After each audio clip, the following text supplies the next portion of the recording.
Hello again, welcome back to my one take, January 2021. Did we ever think we'd get here? Well, we finally did, and hopefully it means just a lot of good things are going to happen in 2021. You would have thought we got a lot of good things were going to happen in 2020, but obviously we know better now, don't we? So, I'm looking at what's going on, on Twitter and everything else over the last couple of weeks, having this break, and I see this tweet by, I guess, Golf TV, Nick Faldo, that these guys would have been successful in 1980. And there's a McIlroy, Koepka, Rahm, Dustin Thomas, and Tommy Fleetwood. And I'm like, why do I care? My question really is are they going to be successful in 2021? And the answer is maybe. I take a look at all five of them. We'll start with Rory. Rory McIlroy's problem seems to be he can't get out of his own way. He's won so many major championships, you'd think, hey, he got it all figured out, but no. He's always got this round in there that you just don't want to have. And because of that, he's not had a very successful 2020 and actually has been struggling for a while now to win a major championship. So if he gets out of his own way, then yeah, I think Rory McIlroy's got a pretty good shot.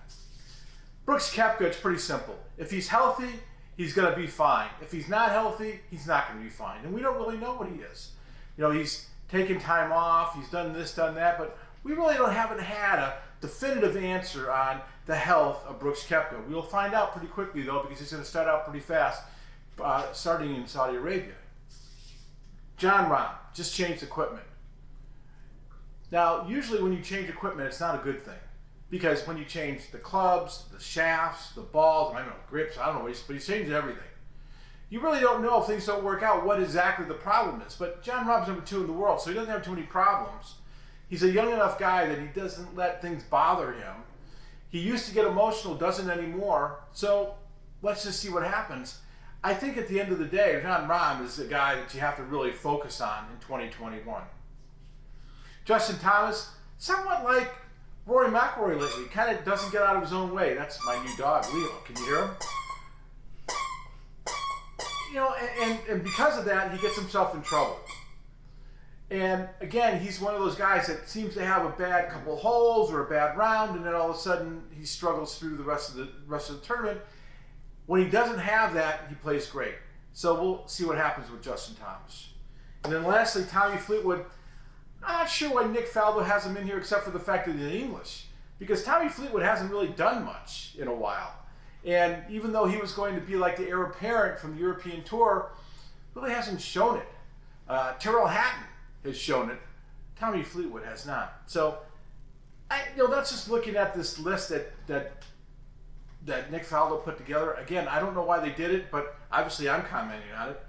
My question is what do you see about in 2021 about Dustin Johnson? Do you see another major win in his future? I think everybody would say yes. Bryson DeChambeau, do you see another major win in his future? That question is absolutely yes. But then there's these other guys. Where are they? Where's the Jordan Spieths? Where's the Ricky Fowlers? Those guys, what happened to them? Adam Scott. Will they show up again in 2021? So there's a lot to go on. And then, of course, you get the younger guys, too, and guys coming out that we're not even talking about yet. So there's a lot going on in 2021. And there's going to be this adjustment now going from tournaments where there's no fans to eventually we're going to get back to fans. And that's going to make a difference. Does Colin Morikawa win the PGA Championship if there's fans there with the pressure of the fans? Does Dustin Johnson win with the pressure of the patrons at the Masters? You don't know. You just don't know. So it'll be very interesting to see what happens in 2021. At some point here, we're going to have the Olympics, and at another point, we're going to have the Ryder Cup. Those should be with fans, and those should be very, very interesting, even though they should have happened a year ago. I'm Alex Miceli.